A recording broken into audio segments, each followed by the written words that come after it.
Going to break from the norm here a little bit and take two just one questions for this particular episode because I can't help but open this one with the following beauty from my man Shane out in Southern California who went to that game. I've lived in LA now for 15 years and I've gone to see the Penguins play every time. They always play terrible here, every single time. Why do you think teams have issues with specific opponents / venues? Good morning, everyone. Good Friday morning. I'm Dejan Kovacevic of DK Pittsburgh Sports. This is Daily Shot of Penguins. Comes your way bright and early every weekday. If you're into football and or baseball, I also offer up daily shots of Steelers and Pirates where you found this. And what Shane sat through last night at the newly renamed Crypto.com Arena was Kings 6, Penguins 2.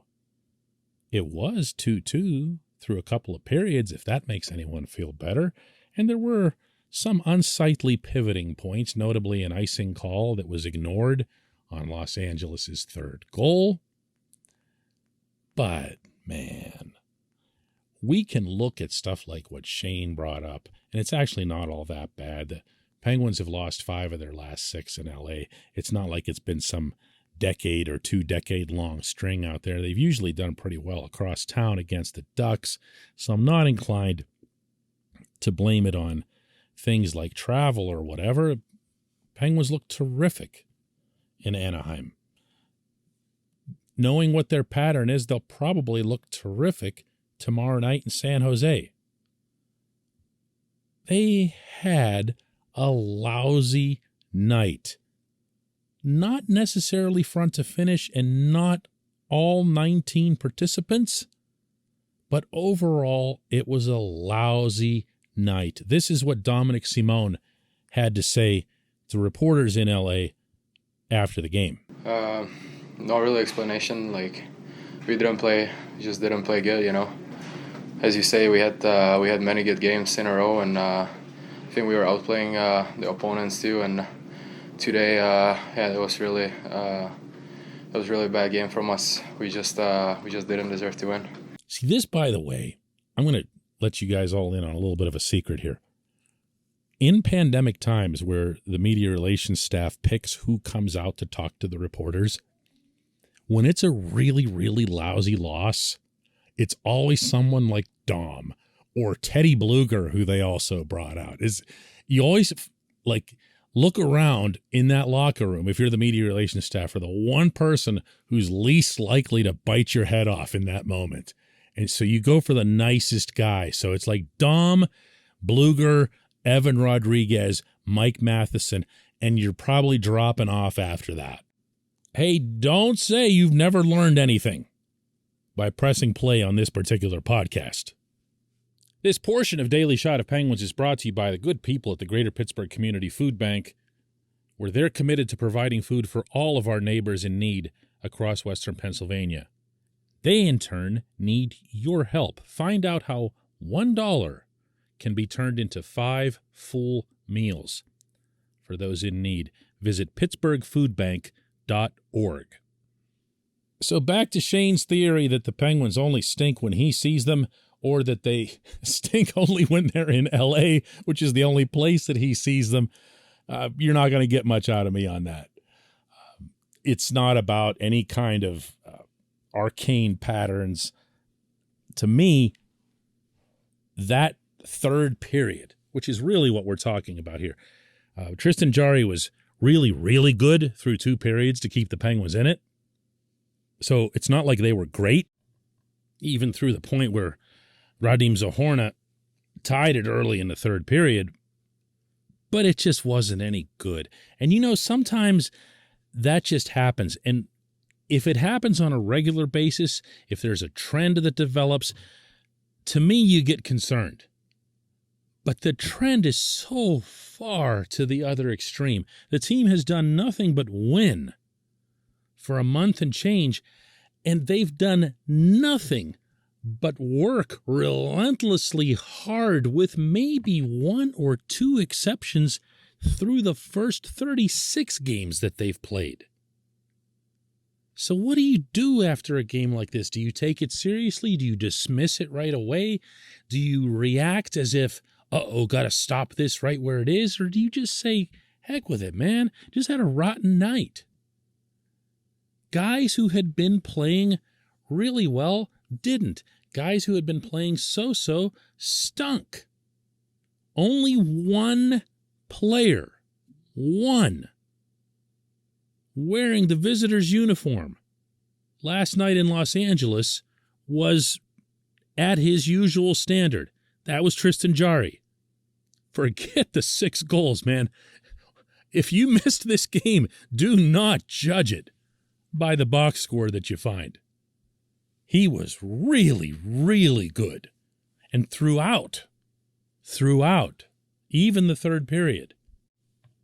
But the team didn't have it. And today, they're off. There's no practice. They're getting on a train, actually, to go up to San Jose. I've made that train ride. It's actually kind of cool. Have a chance to chill, sit back in the train seat, put some music on, look out the window. It's not very scenic anymore in California. They've lost all their trees and everything else, and you don't get to see much ocean from where the trains are. But whatever, just go with it, okay? Forget that it happened. Go back out on the rink, SAP Center. If you're one of the veterans, look around at some of the memories that you have from 2016. Go find some Mexican food, or if you're not allowed out of the hotel by protocol or whatever, have the team order it for you. San Jose's got as much good quality Mexican eateries as any place you'll find above the border.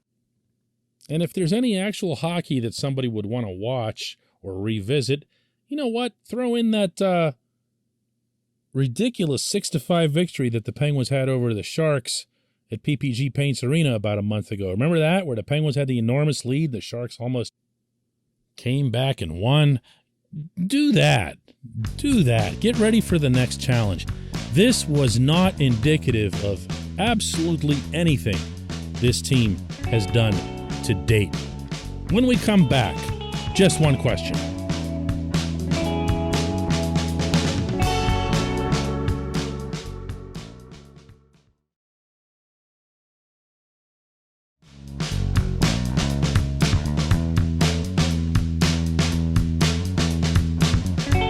It's time for Just One Question. That's brought to you always on this program by Fubo TV. The monthly cost of cable is over $200. Fubo TV is $65 a month to watch all the same channels, including AT&T Sportsnet Pittsburgh. And right now, Fubo TV is offering our listeners of this show a 7-day free trial and 15% off your first month.